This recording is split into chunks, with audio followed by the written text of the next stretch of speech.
Welcome to this month's episode of the PA Path. I'm Emma Sellers, Chief Recruitment and Engagement Officer at PAEA. I'm delighted to have Heather Storm as our guest.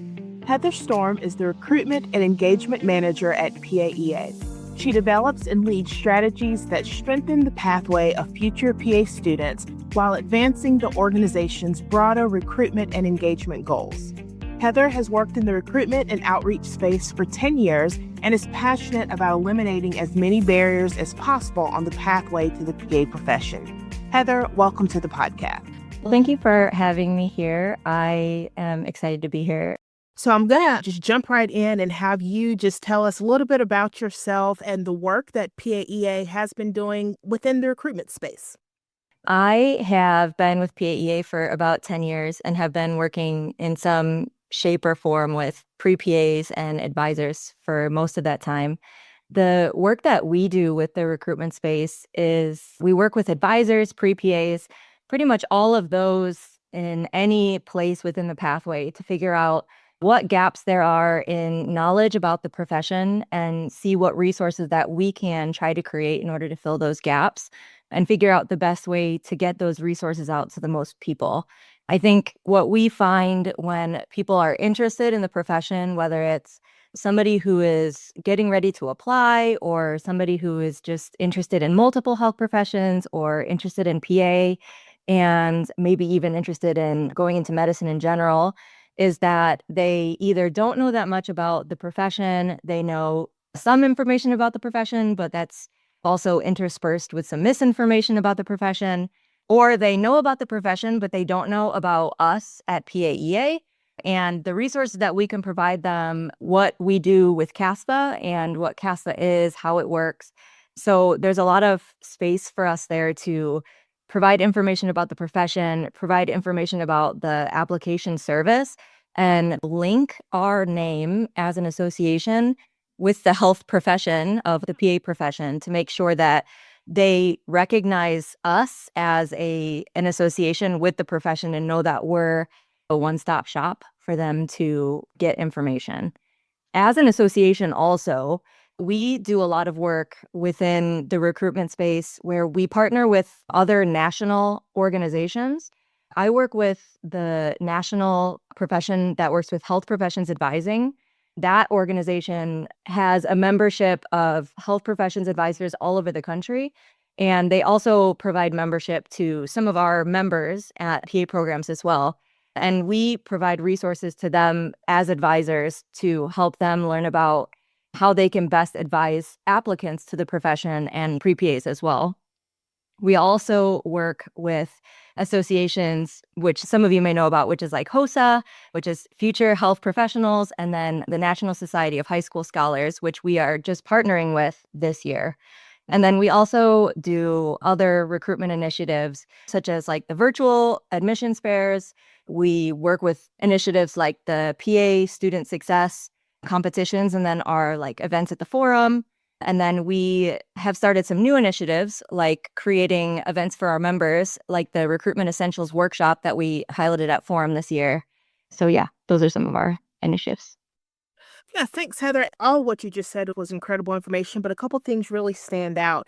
The goal of finding the gaps of knowledge. How do we develop partnerships to really provide resources or to start resource sharing to really be an information hub for folks who are interested in the profession or who are still learning about the profession? So when we think about that, and then coming a little bit more to the members of our audience who are on this podcast here with us, how do the different members, again, of our podcast audience engage with PAEA's recruitment programs and some of the initiatives that you started to talk about?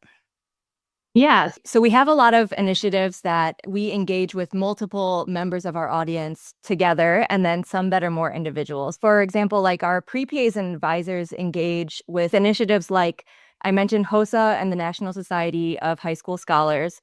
Those partnerships, they strongly engage high school students, undergraduate students, and then they engage a lot of advisors with that as well. With the HOSA partnership that we have started this year, one of the amazing parts of that is with HOSA, for example, we have created a pilot competition, which is one of the very cool aspects, I think, of many of HOSA's health professions partnerships that they do.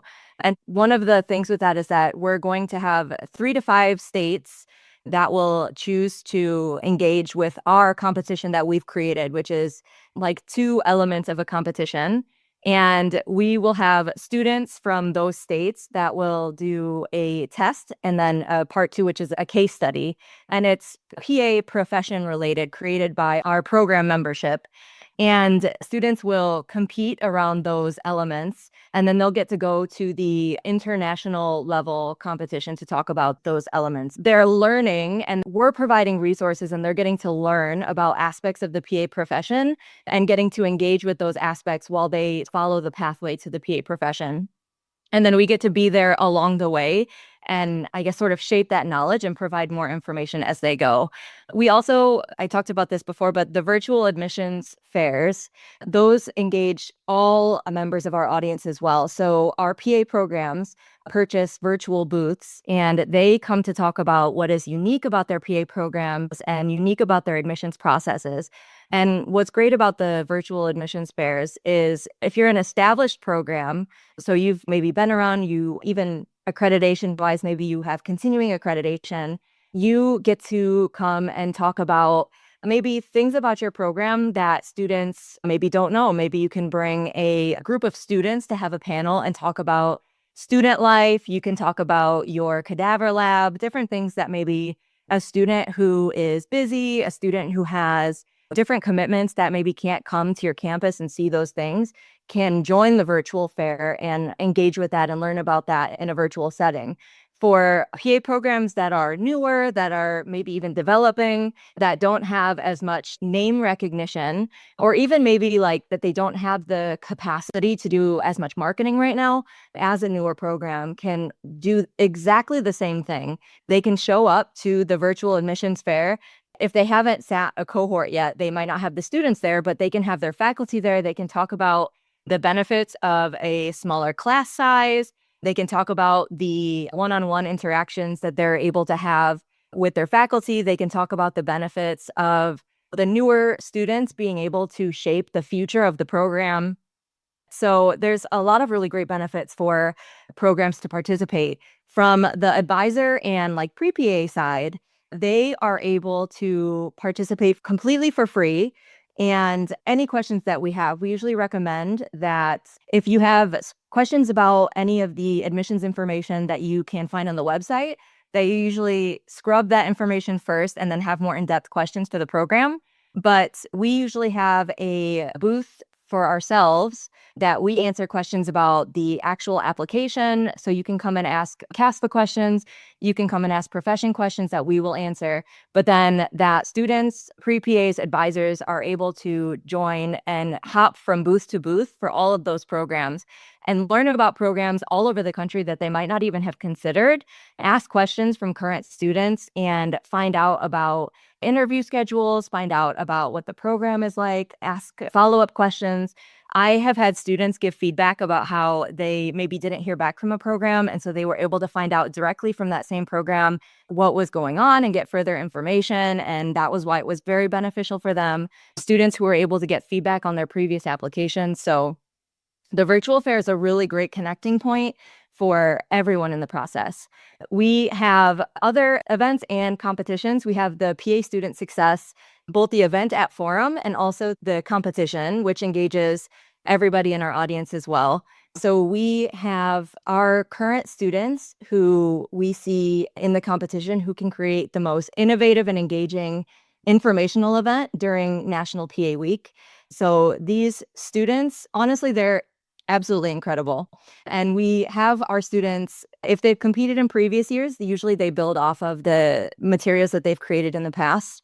But this year, for example, our students create a project plan, and then the plan is that they look into their local community to see if they can create a sustainable project to make connections with either local schools or local initiatives in their communities, boys and girls clubs or things like that, where they can create an informational project to teach students about the PA profession, about the pathway to becoming a PA, or even just like the pathway into the health professions for even younger students and how to pay for education, things like that.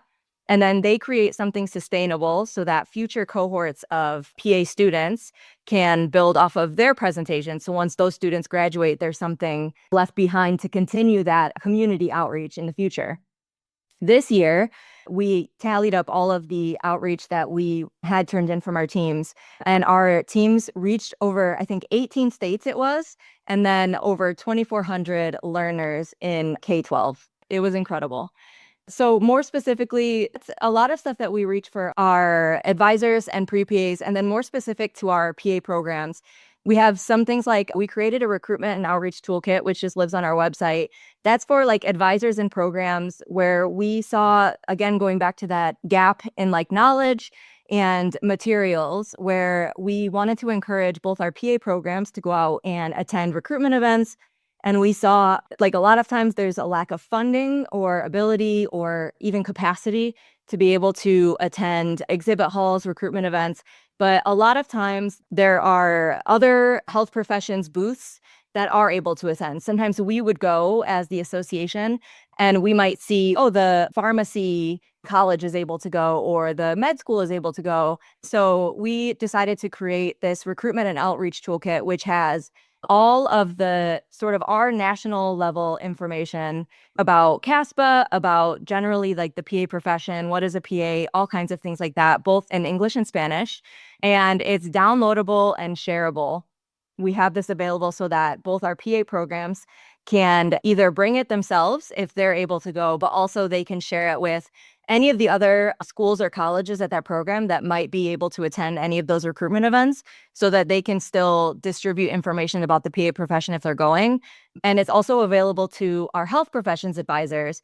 This allows them to be able to print off some of those materials for their office. We hear a lot also from advisors how the profession grows so quickly and they have so many students interested in PA.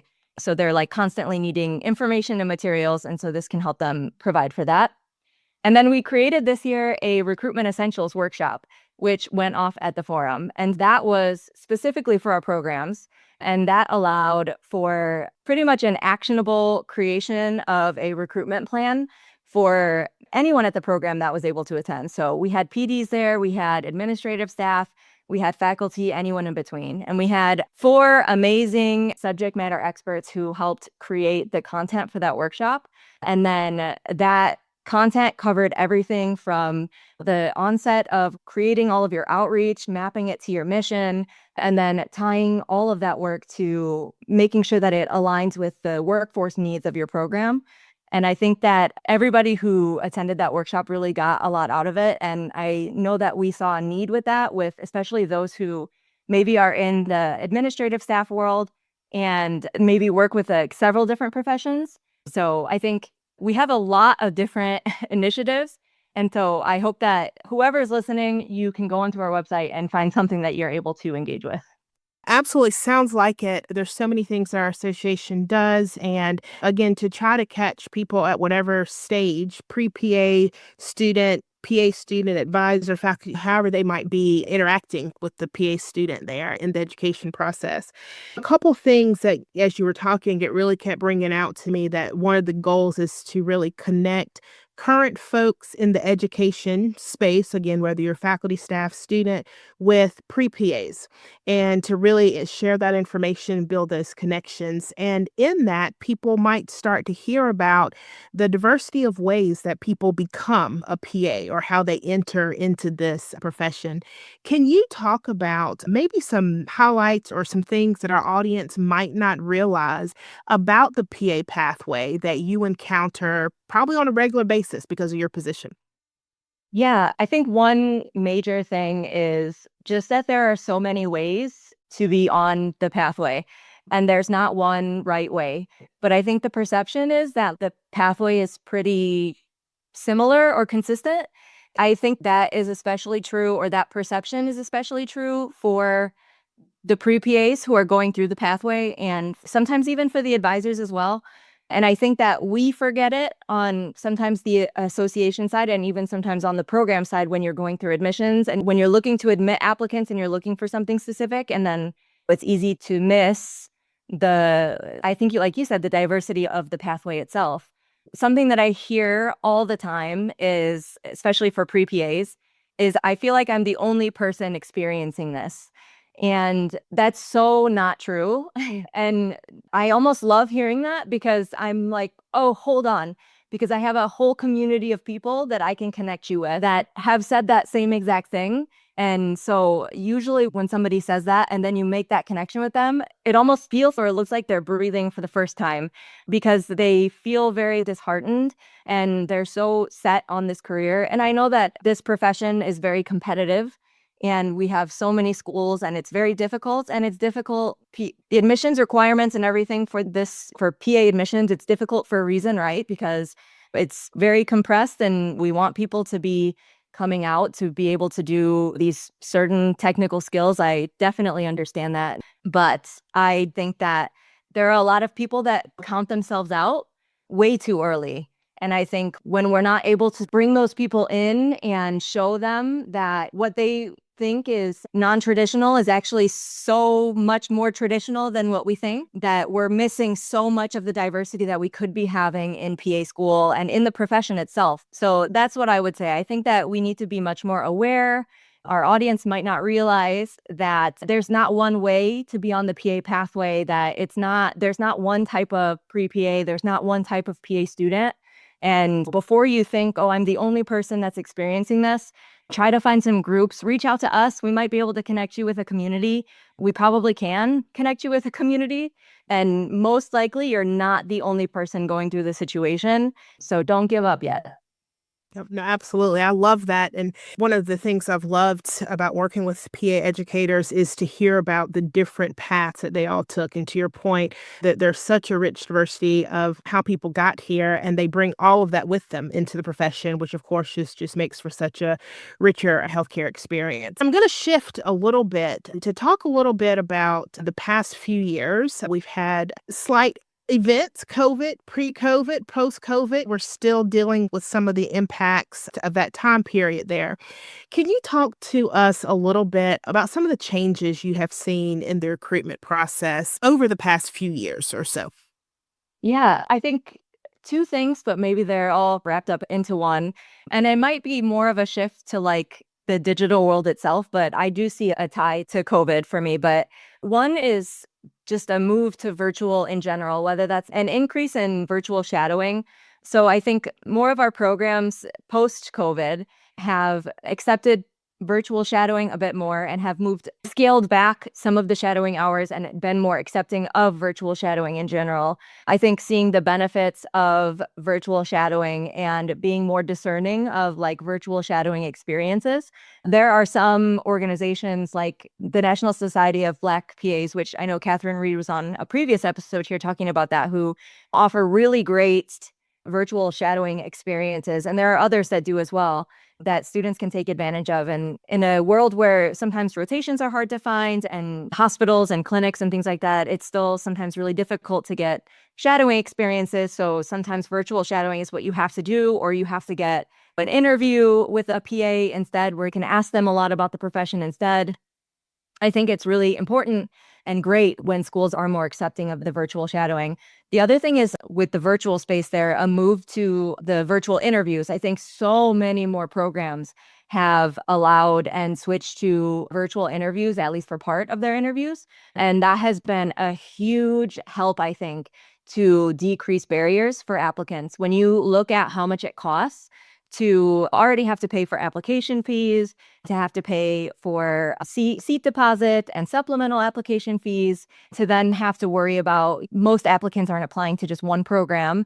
So to consider, if they're lucky enough, fortunate enough to be able to get an interview to more than one program, and most likely they're going to be different areas of the country, possibly require travel. That could potentially be plane travel plus hotel if they don't offer dorms for them to stay in, and then food, beverage if they're person that has a family or pets or anything like that, that could require additional costs for them at home. If they're a person with a job, that could mean time off.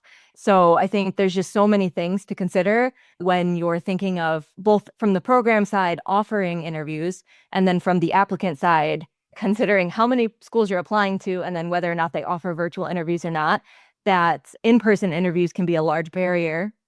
And so the switch to offering more virtual interviews is just incredible post-COVID. The last thing I will say is I think post-COVID, there's been a huge shift to crowdsourcing of information with social media and all of that, and increasing of like peer-to-peer mentorship amongst pre-PAs and current students to pre-PAs. I think it's incredible. I know sometimes that leads to some incorrect information, which sometimes I know we're there to answer questions, and I know I see a lot of PA program faculty in there as well to answer some questions, but I think the upswell of just like reaching out and helping each other post-COVID, because I think post-COVID, it was everyone was left at sea to figure it out. And what I saw after that was most of the students and other pre-PAs were like, oh, I don't want anybody else to experience that. So I'm going to reach out and help. And I'm going to reach out and mentor someone so that they don't experience what I experienced. And I find that to be incredible. And since then, the community has just built and built. I think that our programs should lean on this more. And especially in this digital world, like we can meet applicants and pre-PAs where they are and provide all of this necessary information and mentorship and all of that. Love it. Thank you so much. Heather, as we're getting to the end of our time, you've already given so many good nuggets of information, but I love to ask this final question of all of our guests. If you could leave the audience, in any part of our audience or all parts of our audience, with any words of advice, what would you say? I would say as pre-PAs go through the admissions process and seek resources, it's important for them to know that there are almost always free, reputable alternatives for their application help. Many of these resources are on our websites, on other national organization websites. And I think that if they find that something would be helpful, but it's not currently available, most of the time that you can reach out to see if we can create it, if someone can create it. But I think 9 times out of 10, you can usually find something on one of our websites that would be free. Save your money and use it discerningly. Wonderful words of advice for us all to always seek out just different options. There are lots of organizations, including ours, who are willing to provide wonderful resources for folks just by clicking a button. So, Heather, thank you so very much for your time with us today and just shedding a little light onto all the work that's being done at PAEA in the recruitment space. And again, just thank you and look forward to, as always, working with you soon. Thank you. I appreciate Heather for joining us, and thanks to everyone for listening to this episode of the PA Path. Learn more about recruitment and engagement at paeaonline.org/recruitment. Join us each month for conversations with leaders in our profession, both nationally and worldwide.